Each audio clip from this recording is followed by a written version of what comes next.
Some say he's a technical whiz. Some say he was born in Cornwall. While some say he's on a journey. It's The Journey. And here's your host, David Hackett. We join a 57-year-old who lives in Vancouver, British Columbia in Canada.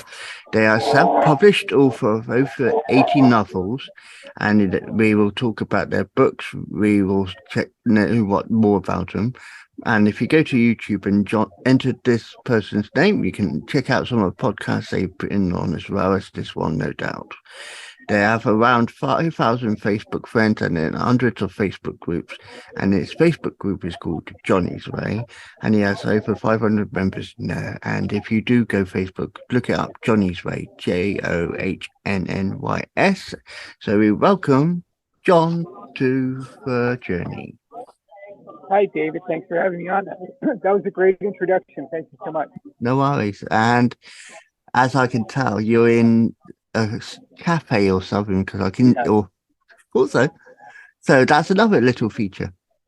I'm in a Starbucks about a block away from where I live. I feel like I spent half my life here.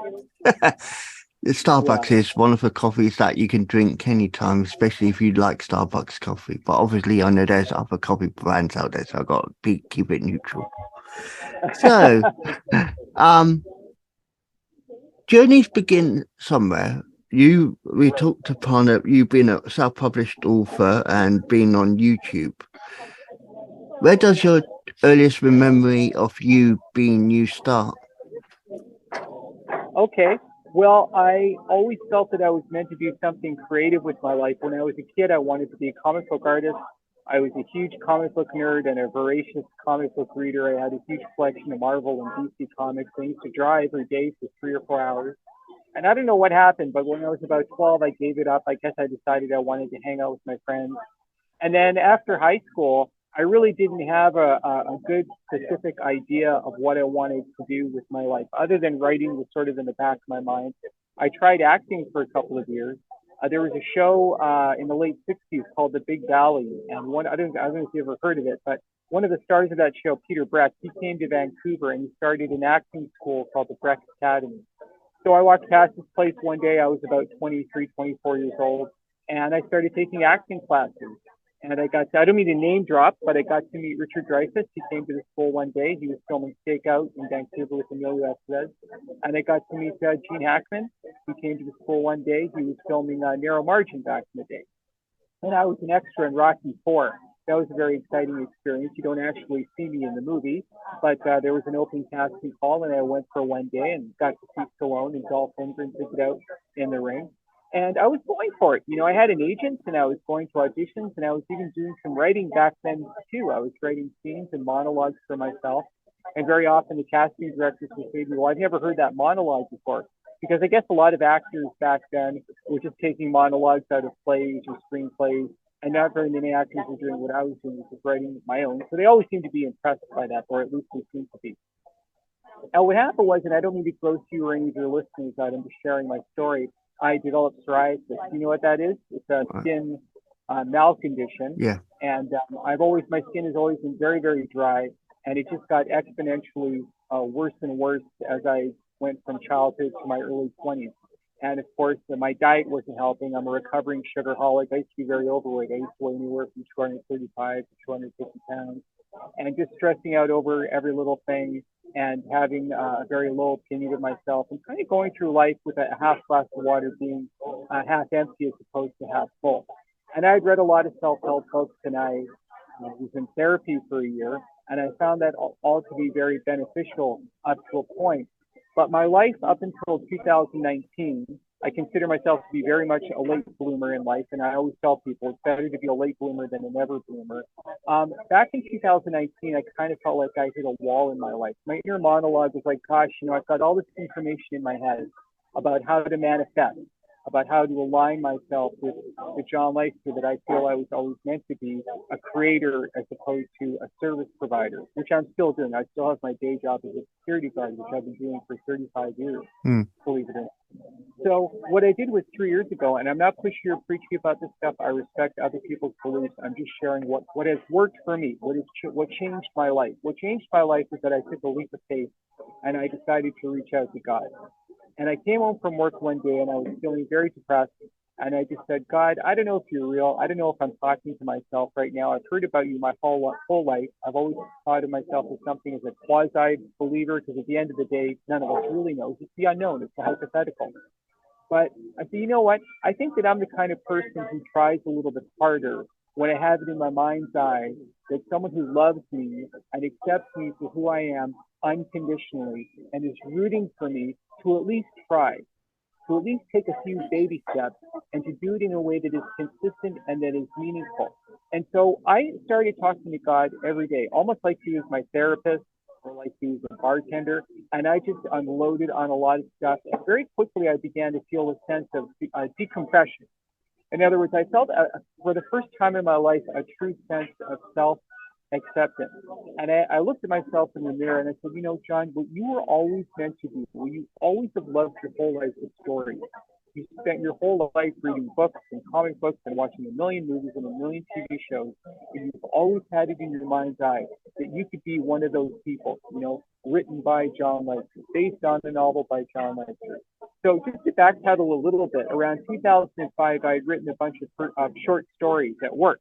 I was just at work one day and I was bored and understimulated. And I didn't even think about self-publishing back then. I didn't even know what Amazon was back then. I just wrote them for my own amusement.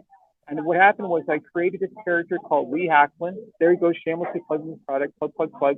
He's a private investigator, and he's a good guy. And most of the stories take place during the 70s and the 80s because I don't want to deal with a woke snowflake culture. I don't want to have Lee, you know, investigating a kidnapped kid by having to go online. And like I said, I just wrote these stories for my own amusement, and then I printed them off, and then I stuck them in my bedroom where they yellowed and the pages curled and they just collected dust until 2019, the day that I had what I believe to be for real. And it might sound completely bonkers to some people, and I get that if you're a very empirically minded person, but I believe that I had a divine experience. And I believe that God kind of patted me on the head and said, there, John, you know, you're 53, you're not 103. You've always wanted to be a writer. You know, why don't you dig out those stories and have a look at them? And I did. And I don't know if you do any creative writing, David, but it was the first time, because I always have kind of sporadically tried to write something, like tried to write a novel or tried to write a screenplay here and there.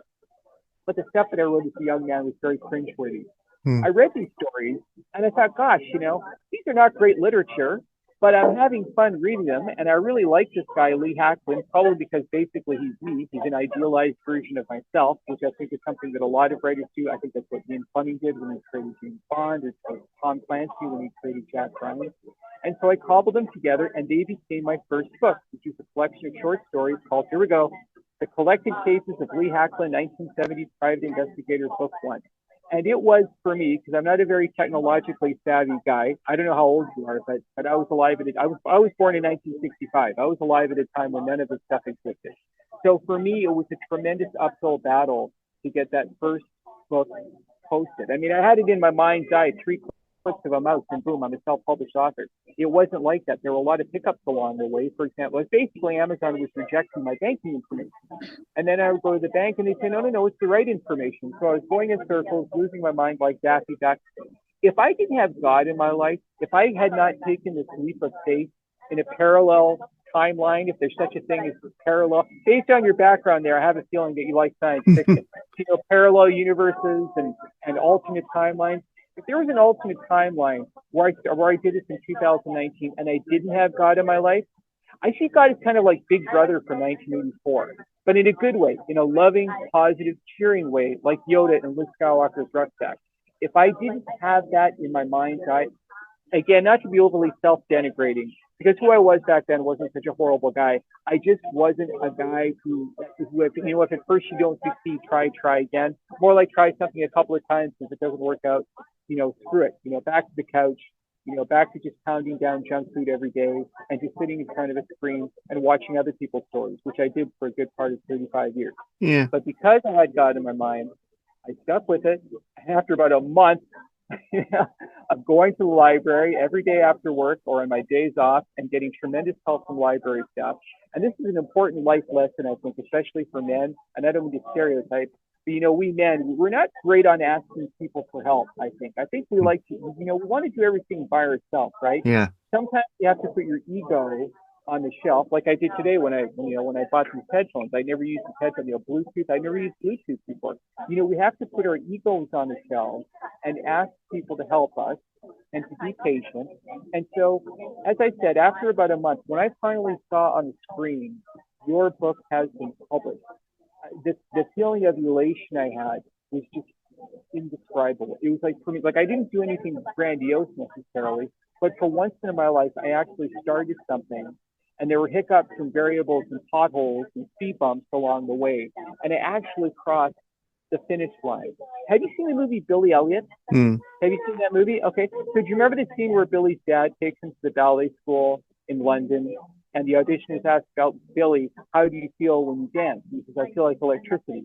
And that's how I felt when I posted that first book. And I certainly didn't have it in my mind's eye 3 years later, and now it's 2023.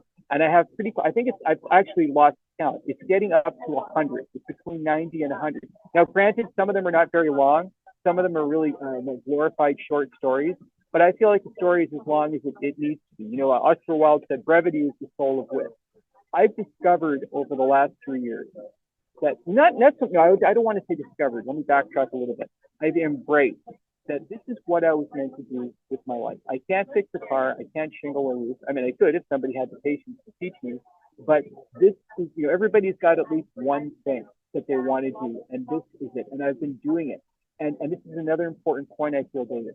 I discovered, here's the discovery part. I've discovered that I don't have to will myself to do it. That for me, writing is as natural as eating, sleeping, and breathing.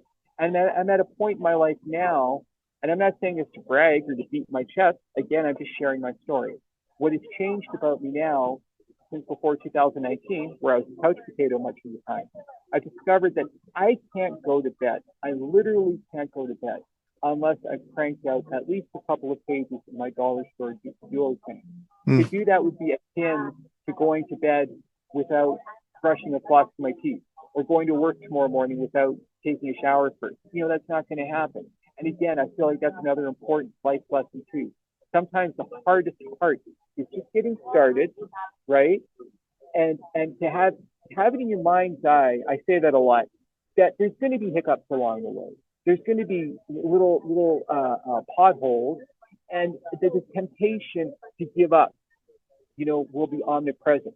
But if you have a philosophy, and if you don't believe in God, then you just pick another philosophy. But you have to have a kind of, again, this is just my opinion, you have to have a kind of default position in your mind so that you can ground yourself when things go awry in our lives, whether it's trying to manifest your dreams or anything for that matter. Because life is hard for all of us sometimes. And I think that if you disagree with me, that's fine. But if you don't have a philosophy, then I think that the stress and the anxiety and overreacting to things that happen in our lives that are not, making mountains out of molehills, I think that level of stress and anxiety escalates. And so when we feel that way, I think that the temptations of life that lead us astray become more alluring. In my case, it was just pounding down junk food every day. It's a wonder I'm still alive. It's a wonder I didn't give myself type 2 diabetes. And just plonking myself down on the couch and being a couch potato, or in more severe cases, some people become addicted to alcohol and drugs, very dangerous drugs. Why do they do that? Why do we do these kinds of nutty self-destructive things? We do it because we're suffering. We're in pain, and we're in emotional pain, and for whatever reason, maybe we're abused as children in some cases, which I think is very often the case, particularly when it comes to drug addiction. And so we're looking for something that's going to, get us out of that lousy feeling and produce a feeling of euphoria for the short term, even though we know in the long term that it may in fact take decades off of our lives. So the difference between my life now and who I was back in 2019 is that I don't have a struggle in my mind anymore. I, at least let's say 90%. Because, we still have our off days once in a while. But let's say 90%, I don't have the angst that I had before 2019. I was living my life in a state of one step forward, two steps back. Now I feel like I'm living just in a state of one step forward. And my dream, my ultimate dream, the bell that I want to ring is the bell of meeting my Alan Ladd Jr. And he was the Fox executive who greenlit Star Wars back in, the original Star Wars back in 1974, 1975, when George Lucas was trying to sell that movie and nobody was biting. Everybody told George, oh, nobody wants to see your silly little space movie. These movies are done. Nobody wants to see, Jedi Knights and all this stuff. Well, guess what? The movie finally got made. Alan Ladd Jr., bless his heart, he passed away recently. He rolled the dice, and can you imagine? He said, here, George, here you go. Here's $8 million. Go make your stupid space movie that nobody wants to see, and it's probably going to cost me my job. And lo and behold, it became, the most successful movie of all time, at least up to that point. So I feel like if you're a writer and you're trying to manifest, just do it because you love to do it, but also have it in your mind's eye that really all you need to do is connect with that one person who believes in what you're doing as much as you do and is willing to roll the dice. And that's what I want. I want to see my book, as movies or streaming series or graphic novels or video games. That's what I want, the whole shebang. And like I said, if that never happens, if that dream doesn't quite manifest, then at least I'm on the path. And I think that's the most important thing. All of us as individuals, we all need to be on the path of our lives that's right for us. And when we're not, we suffer. Yeah. And other people suffer too. Those feelings, the feelings that we have, they emanate all around us. And the feelings of other people affect us too. Are you familiar with the philosopher named Stuart Wilde? Yeah. Who that is? You know him. Oh, good. Oh, that makes me very happy because not very many people do. I'm elated to hear that. So he made 2 videos in the 80s called In Search of the Super Self, and the other one is called Mastery of Money. I recommend both those videos. They're on my group page. As you said, I have a group page called Johnny's Way. It's actually close to 600 members there. And he talked about how you can walk into a supermarket, as an example, and feeling super elated. You're in a good mood. You're getting your groceries, and you're gonna go home and you're gonna cook a nice dinner for your family. Well, 20 minutes later, you're putting your groceries into your car, and suddenly you're crabby as hell. What happened? What happened was you absorbed all the negativity of all the people around you. And I think that those of us who want to manifest, who want to create, who want to reach beyond our grasp, we kind of have to go through life like we're the Starship Enterprise, and the shields are up all the time. And we just open the shield for people like yourself who are positive, who are rooting for you as much as you're rooting for them to achieve whatever it is that they're trying to achieve with their lives, and withdraw or even just completely disengage from any negative aspect of your life. And that includes people, and that may even include loved ones.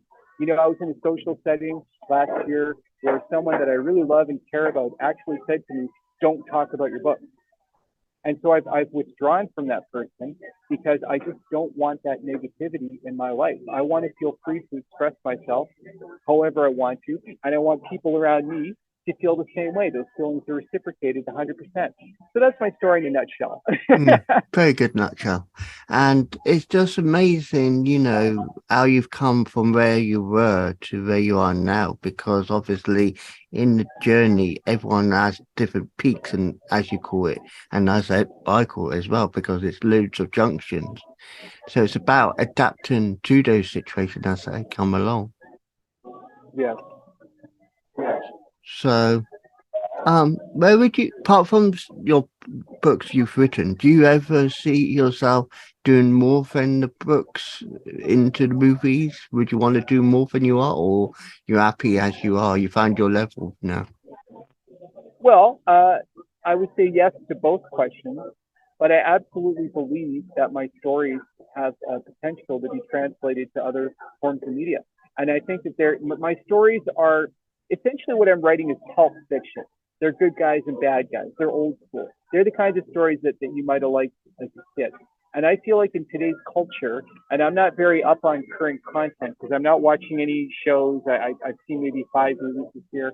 But my perception is that a lot of the entertainment that's being created today is somewhat snowflake driven, somewhat woke, somewhat preachy. And that's not what my stories are. My stories are about good people who have good morals. They're not perfect. They have flaws. They encounter horrible people, and good always triumphs over evil. And I just feel like that there is a specific audience for my stories, maybe an older audience, or even a younger, anybody, but even a younger audience who is maybe tired of being, preached to by the politically correct aspect of Hollywood. Mm. But in the meantime, I mean, every time I open my notebook and I start writing, I make myself laugh. Sometimes I make myself cry. I always have a sense of discovery. Like I've been on other podcasts where the hosts were also writers, and one guy told me that he plots everything out in advance. He makes like little cards and whatever. And I'm like, oh, that's great. Whatever works for you. You do whatever works for you. But for me, that takes all the fun out of writing. I start, like, people ask me my quote unquote writing process. I basically start with a general idea of a story, and then I just open my notebook and I just start scribbling away. When I was in high school, I had a teacher, the late great Mr. Henderson. He had us do an exercise called speed writing. Have you ever heard of that? Speed writing. You know what that is. Okay, so maybe some of your listeners don't know. What it is basically, he would write on the blackboard, I was walking home from school, ... And then he had a stopwatch, and he, for 5 minutes, everyone in class had to write nonstop for 5 minutes. And of course, some of us came up with some really, crazy, wild, imaginative, and some funny scenarios. And I'm so glad that I had that sense memory, because basically that's the way I write. I mean, I'm usually able to crank out anywhere from I'd say 2 pages on the days that I'm working. I'm still working full time as a security guard. And then on my days off, maybe 4 to 5 pages. And the words just can't come out of me fast enough. And very often I come home and I can't even read my own writing. So which is kind of annoying sometimes. So again, I think it's the most important life lesson. Some of us come into this world when we're very young and we know exactly what we want out of life. I had a friend who knew his whole life that he wanted to be an engineer. His dad was an engineer, and he always told me he wanted to be an engineer. And so after high school, he went to university, and guess what? He got his degree in engineering, and he became super successful. And then there are people like myself, like I said, who are late bloomers, who are just sort of bouncing around and sort of avoiding sometimes what's right in front of us, and allowing ourselves to be distracted by negative external forces. And again, in today's, I feel sorry for young people today, because there are a ton of distractions, Oculus and the internet and Netflix and video games.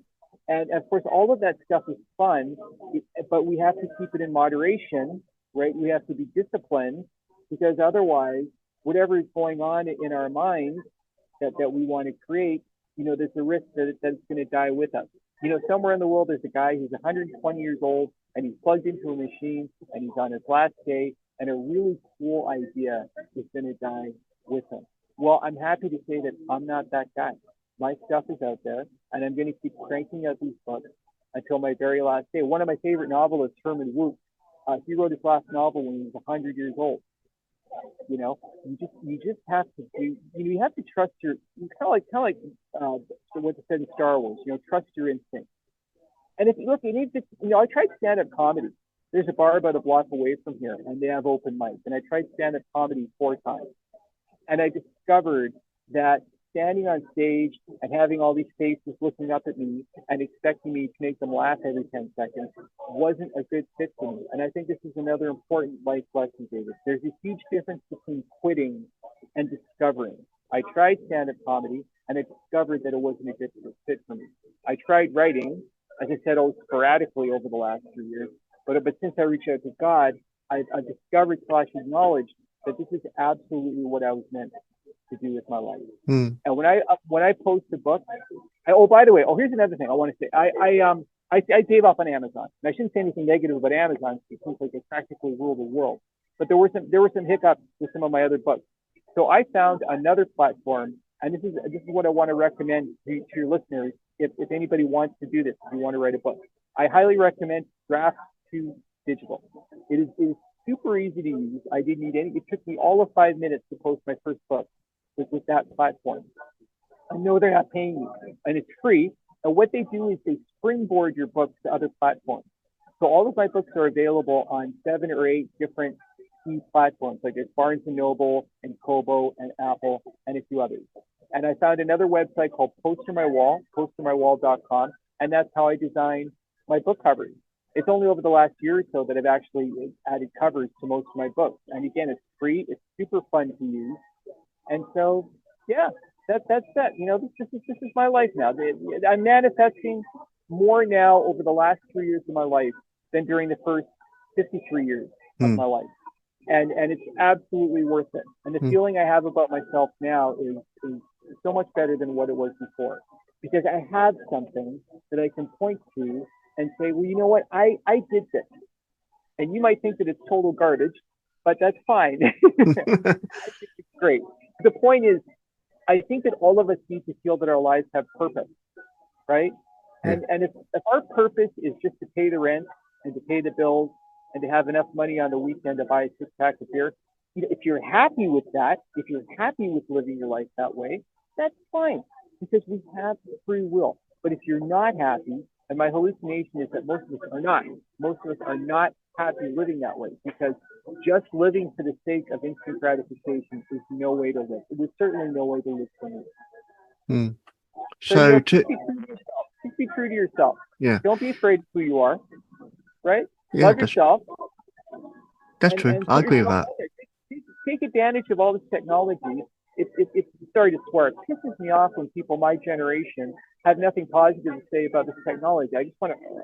I'm like, if I was living in the 1970s and I was writing these books, I'd be banging away on an electric typewriter with having to change the ribbon and the paper and put my stuff in a mailbox where it would probably wind up in somebody's fireplace as kindling. I thank God for this technology. I thank God for all these brilliant people who created this stuff that provides a tremendous opportunity, you know, for people like myself who can kind of flapping our wings aimlessly in life. Yeah. You know? So the advice is never give up on your dreams and just follow them. Yes, 100%. Okay. And have fun along the way. That makes sense, and right? I agree to that. Yeah. John, and if it's not fun, then maybe you should be doing something else. John, right? it's John, and it's been good talking to you. Thank you for sharing your journey. I'll make sure I put in the links on the description after I post edit. But thank you so much. And let's hope it carries on being positive for you. You too. Happy New Year. Happy New Year.